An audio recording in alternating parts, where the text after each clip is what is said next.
With just 3 days to the opening of the official parliamentary session for the 11th Parliament, intense lobbying for control over key position continues.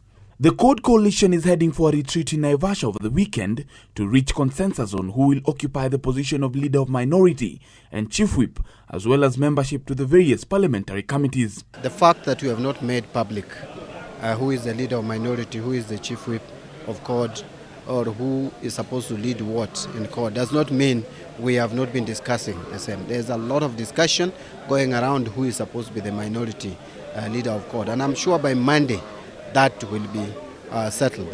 Sources within the CORD coalition reveal that GEM MP Jakoyo Midiwo and his Budalangi counterpart Ababu Namwamba are eyeing the leader of minority in the National Assembly, with each of them doing intense lobbying. The seats of chair for the all-important Public Accounts Committee and the Public Investment Committee are under intense lobbying, with the name of Suba MP John Badi being fronted for PSC chair.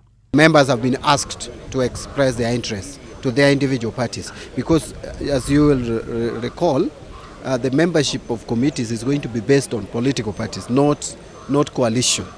So it's not going to be CORD nominating members to these committees. It's going to be ODM, it's going to be Wiper, it's going to be Ford Kenya, based on our locations. The numeric advantage of the Jubilee coalition in Parliament also poses a threat to the CORD coalition's oversight role in Parliament.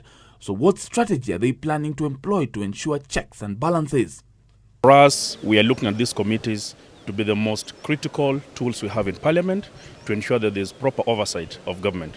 And so choosing people who are very competent, choosing people who are technically qualified, and choosing people who have got the passion to serve in those committees is going to be our key driving or guiding principle. Some members of Jubilee may want to impose membership of nearly all committees.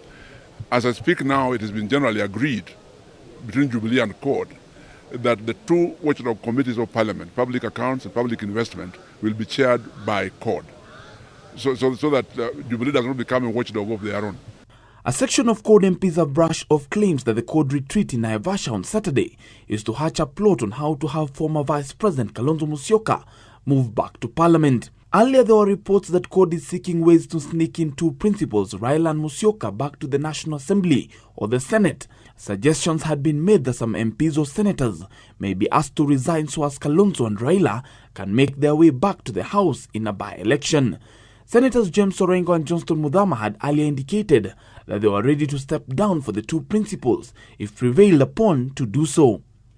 The proposal has, however, attracted mixed reaction from the CORD legislators, some MPs suggesting that the two principals should provide advice to CORD from outside the two houses, expressing concerns that they might be embarrassed and humiliated in the House by MPs allied to the Jubilee coalition.